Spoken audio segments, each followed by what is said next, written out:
श्री साईनाथ सेवा समिती वर्तकनगर ठाणे श्री साईनाथ मंदिराचा 37वा वर्धापन दिन उत्सव मंगळवार दिनांक 5 डिसेंबर ते गुरुवार दिनांक 7 डिसेंबर या कालावधीत साजरा होणार आहे। उत्सवाचे मुख्य आकर्षण श्री साईबाबांचे सुवर्ण सिंहासन असणार आहे। मंगळवार दिनांक 5 डिसेंबर रोजी सुवर्ण सिंहासन उद्घाटन भक्तार्पण सोहळा आयोजित केला आहे।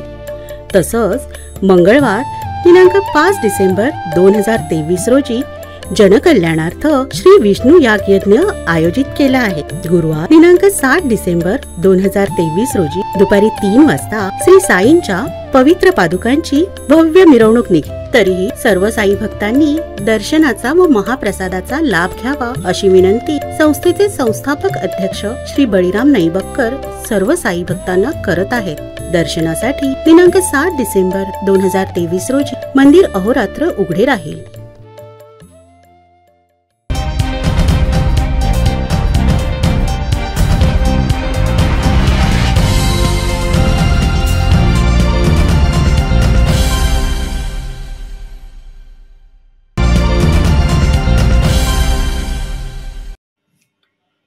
वर्तकनगर येथील साईनाथ मंदिराच्या वर्धापन दिनानिमित्त सोन्याचं सिंहासन भक्तार्पण।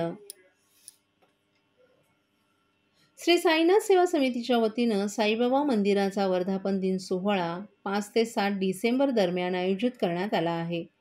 उत्सवाच्या पहिल्याच दिवशी आज पहाटे 6 वाजता आमदार संजय केळकर यांनी सपत्नीक साईबाबांच्या मूर्तीची यथासांग महापूजा केली। यावेळी साईबाबांना दूध, दही आणि अत्तरानं स्नान घालून भरजरी वस्त्र, शाल परिधान करण्यात आलं।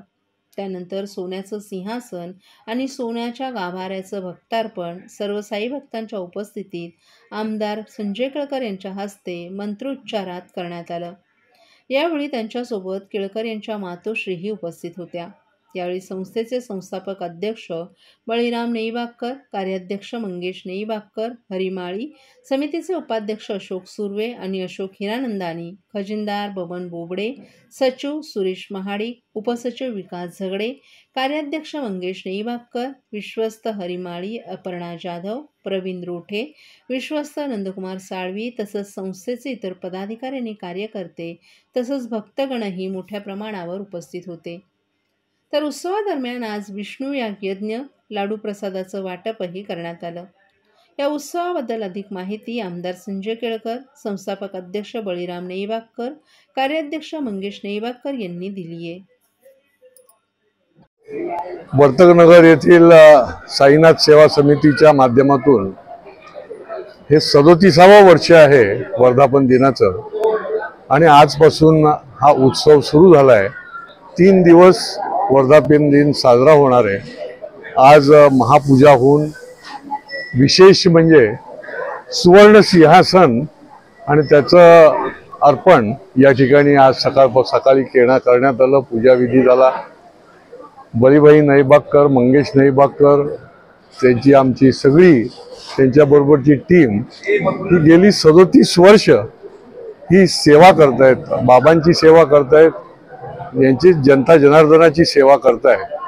आणि खरं म्हणजे या ठिकाणी लाखो लोक दरवर्षी दर्शनासाठी येतात। प्रति शिर्डी म्हणून हे स्थान जे आहे ते अत्यंत पवित्र पण आहे आणि या ठिकाणी खूप लोक भक्तिभावाने दर्शन घेण्यासाठी येतात।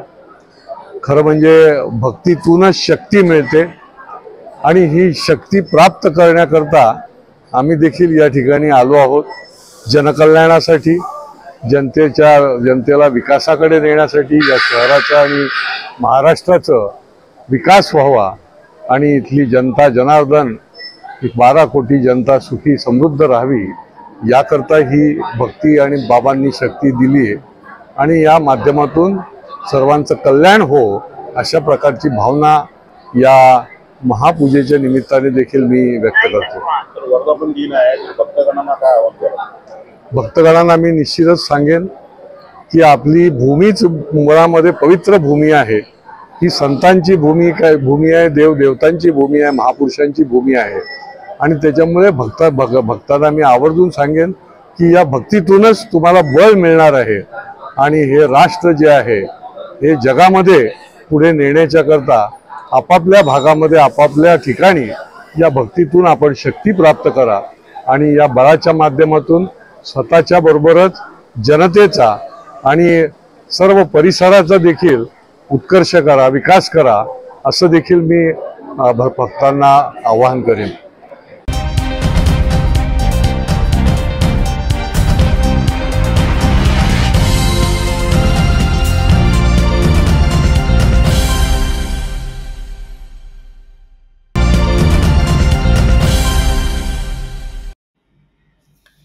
राज्यभरातील तहसीलदारांचं आज काम बंद आंदोलन 28 डिसेंबरपासून बेमुदत संपावर जाण्याचा इशारा.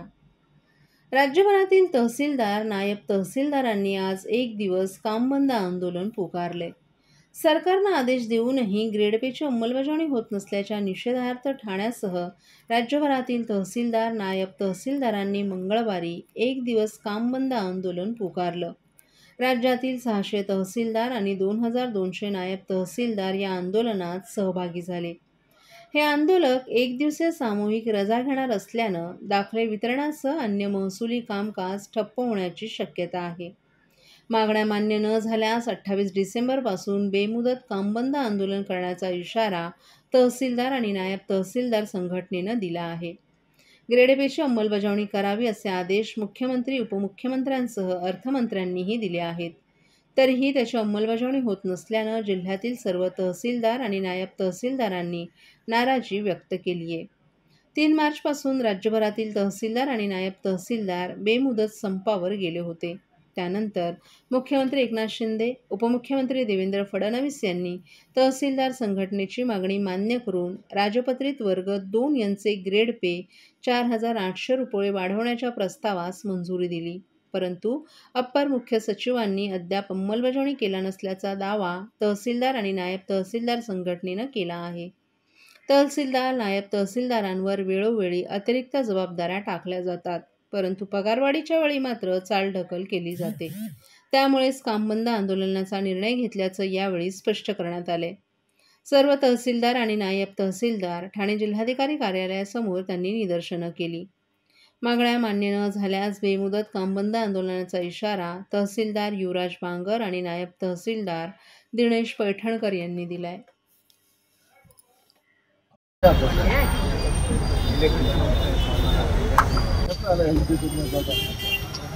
असा इशारा देण्यात आलेला आहे.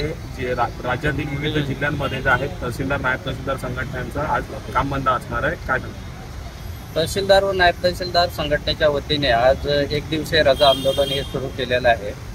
आणि आपल्याला माहीतच आहे की मागील 6 महिन्यापूर्वी एप्रिलमध्ये यामध्ये आम्ही जे नायब तहसीलदारांच्या ग्रेड पे बद्दलचा विषय होता त्याबद्दल आंदोलन केलं होतं की आज रोजी जो 4,300 ग्रेड पे आहे नायब तहसीलदारांचा, की राजपत्रित अधिकारी किंवा गॅजेटेड ऑफिसरचा त्यांना स्टेटस असून पण जो काही ग्रेड पे मिळतो तो इतर पदांच्या मानाने कमी आहे.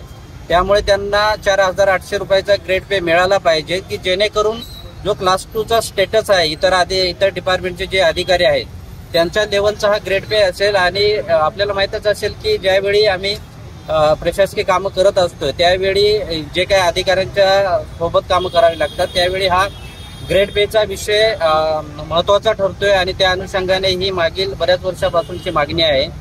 गॅजेटेड ऑफिसरचा दर्जा मिळाला नायब तहसीलदारांना, परंतु ग्रेड पेचा जो काही स्केल आहे तो मिळाला नाही. आणि त्याच्यासाठी पुन्हा एकदा या ठिकाणी आम्ही आंदोलनाच्या पावित्र्यामध्ये आहोत. आणि आपल्याला माहीतच आहे की लास्ट एप्रिलमध्ये ज्यावेळी आम्ही आंदोलन केलं त्यावेळी बऱ्यापैकी शासनाच्या वतीनं या मागणीला पाठिंबा दिला, मान्यता मिळाली. परंतु जो फायनल शासन निर्णय निघायला पाहिजे होता ग्रेड पेचा तो काय निघाला नाही. कॅबिनेटमध्ये हा विषय चर्चेला आला नाही. आणि त्यामुळे पुन्हा एकदा या ठिकाणी तहसीलदार, नायब तहसीलदार संघटनेच्या वतीने एक दिवसीय रजा आंदोलन या ठिकाणी आम्ही करत आहोत. पुढे निश्चितपणे ही काय मागणी आहे ही मान्य होईलच, परंतु कुठेतरी एक आठवण करून देणं फार गरजेचं आहे. म्हणून आज या ठिकाणी हे आंदोलन होत आहे.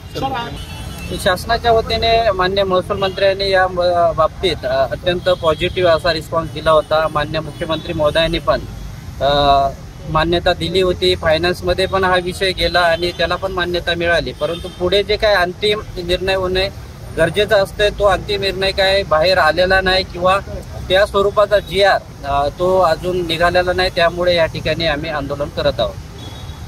28 डिसेंबरपासून बेमुदत आंदोलनाचा इशारा तहसीलदार नायब तहसीलदार संघटनेच्या वतीने देण्यात येणार आहे. त्यानुसार पुढे त्याची दिशा ठरवली जाईल.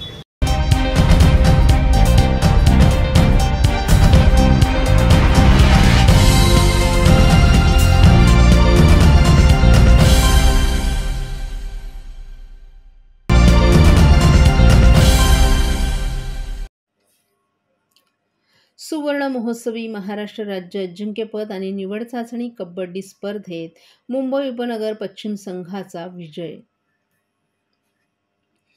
पहिल्या डावातील मोठी पिछाडी भरून काढत मुंबई उपनगर पश्चिम संघानं कोल्हापूर संघावर विजय मिळवत कुमारांच्या सुवर्ण महोत्सवी महाराष्ट्र राज्य अजिंक्यपद आणि निवड चाचणी कबड्डी स्पर्धेच्या बाद फेरीच्या दिशेनं आगेकूच केलं.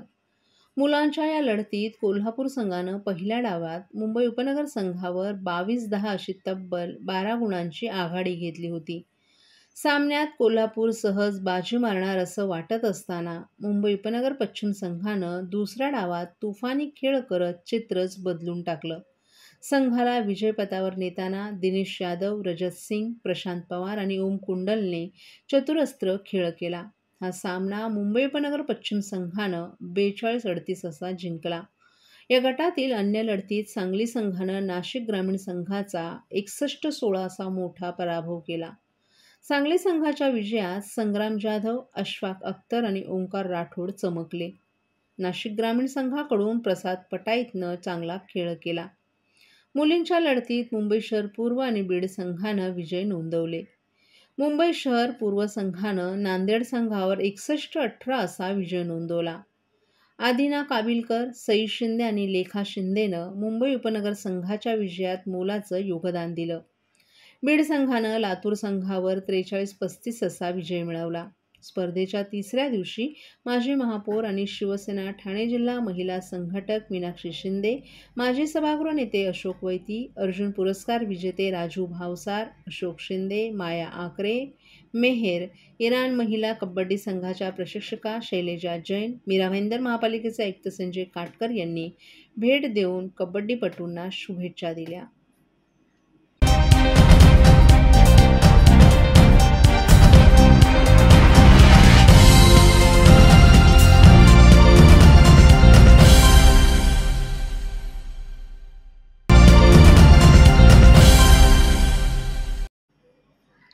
वडोदरा आणि नागपूरच्या धर्तीवर ठाण्यात साकारणार पहिलं म्युझिकल फाउंटन आणि बनारस घाट. ठाणे महापालिकेच्या माध्यमातून शहरातील उपवन तलाव येथे पहिला म्युझिकल लेझर शो उभारला जाणार आहे. वडोदरा आणि नागपूरच्या धर्तीवर ठाण्यात पहिलं म्युझिकल फाउंटन आणि बनारस घाट साकारण्यात येत असून या फाउंटनच्या माध्यमातून ठाणेकरांना अयोध्येत उभारण्यात येत असलेल्या राम मंदिराच्या उभारणीची ध्वनिचित्रफीत दररोज पाहायला मिळणार आहे. ओवळा माजुडा विधानसभा मतदारसंघाचे आमदार प्रताप सरनाईक यांच्या प्रयत्नानं हे फाउंटन आणि घाट उभारण्यात येत आहे. यासाठी राज्य शासनाकडून 12 कोटींचा निधी देण्यात आला असून बनारस घाटाचं कामही जवळपास 80% पूर्ण झाले.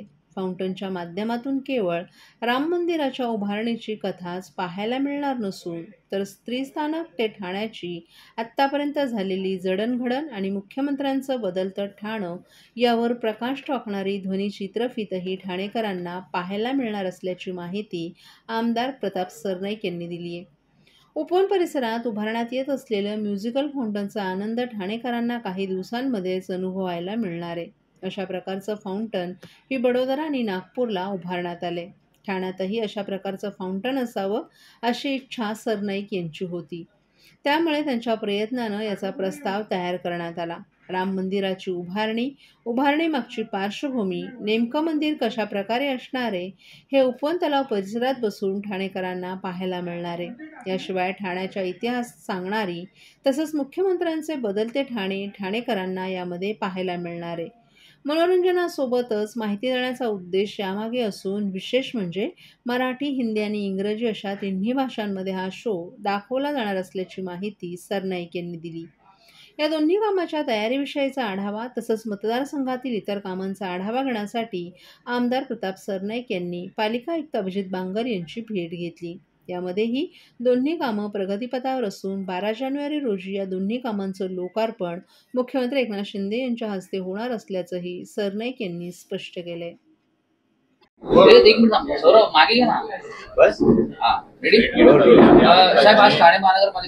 राज्याचे लोकप्रिय मुख्यमंत्री आदरणीय एकनाथ शिंदे साहेब यांच्या हस्ते 12 जानेवारी रोजी संध्याकाळी 5 वाजता माझ्या मतदारसंघातील उपवन घाटाचं लोकार्पण आणि त्याच वेळीस मुख्यमंत्री साहेबांनी जो तलावाच्या सुशोभीकरणासाठी आणि म्युझिकल फाउंटनसाठी निधी दिला होता त्याचं उद्घाटन असा दुहेरी कार्यक्रम त्या दिवशी करण्याचा एक निर्णय आम्ही घेतलेला आहे आणि त्या संदर्भात पूर्ण चर्चा करण्याकरता महापालिका आयुक्त श्री अभिजित बांगर यांच्याबरोबर आज बैठक झाली. पुढे आम्ही आता 7 तारखेपासून अधिवेशनामध्ये बिझी असणार, त्यामुळे त्याची तयारी आणि बाकीची माहिती देण्याकरता मी या ठिकाणी आलो होतो.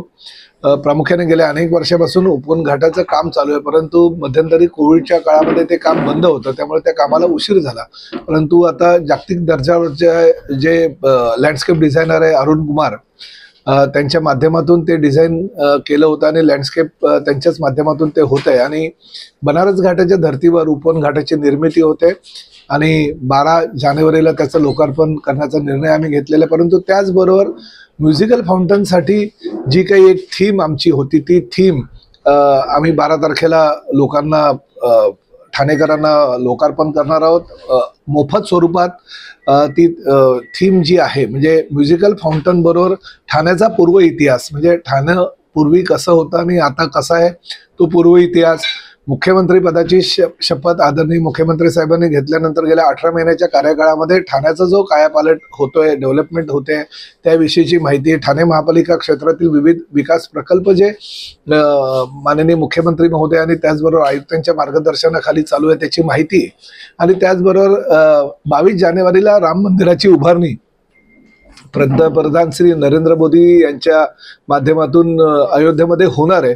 त्या अयोध्या मंदिराची राम मंदिराची प्रतिकृती दर्शवणारी ते रामाचं दर्शन देणारी एक थीम, अशा प्रकारच्या त्या थीम मराठी, हिंदी आणि इंग्रजी भाषेमध्ये आम्ही लोकांपर्यंत नेणार आहोत आणि लोकांना मोफत स्वरूपात म्युझिकल फाउंटन बरोबर त्या जे चलचित्र आहे त्याचं बघायचा आनंद उपभोगता येईल.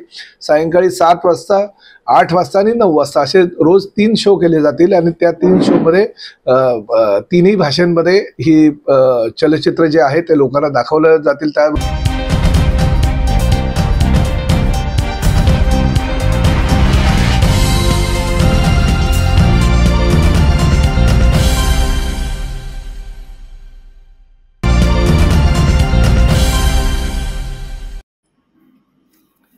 रिपब्लिकन बहुजन सेना उतरणार निवडणुकीच्या रिंगणात. रिपब्लिकन बहुजन सेनेचे राष्ट्रीय संस्थापक अध्यक्ष विजय घाटे यांची घोषणा. रिपब्लिकन बहुजन सेनेचे राष्ट्रीय संस्थापक अध्यक्ष विजय घाटे यांनी संघटनेचे पदाधिकारी यावेळी निवडणूक उतरणार असल्याचं घोषित केले. शनिवारी शासकीय निवासस्थानी घेतलेल्या पत्रकार परिषदेत त्यांनी ही माहिती दिली. महाराष्ट्रातून लोकसभेत 48 उमेदवार उभे करणार आहोत, तर यूपीमधून 80 उमेदवार उभे करणार असल्याचं त्यांनी सांगितलं. तसंच महाराष्ट्राची धुरा त्यांनी स्वतः आपल्या अंगावर घेऊन ठाणे लोकसभेतून ते स्वतः उभे राहणार आहेत. तर तेलंगणामधून आणखी 8 राज्यातून देखील त्यांची उमेदवारांची चाचपणी सुरू आहे. एकंदरीत रिपब्लिकन बहुजन सेना यावेळी निवडणुकीच्या रिंगणात मोठ्या तयारीनं उतरणार आहे. यावेळी आमच्या पक्षाला मोठ्या प्रमाणात निवडणूक लढवण्यासाठी सहकार्य करायचं आवाहन त्यांनी जनतेला केले. यावेळी महाराष्ट्र प्रवक्ते व्यंकटेश कांबळे, प्रमुख संघटक किशोर लासुरे, महिला अध्यक्षा शोभा आर्या, ठाणे शहर अध्यक्ष शिवराज कोटे, ठाणे शहर कार्याध्यक्ष बाबू शेख, ऑल इंडिया ठेकेदार युनियनचे अध्यक्ष सुनील जयस्वार, बिल्डर असोसिएशनचे अध्यक्ष हिम्मत विसारिया आदी देखील उपस्थित होते.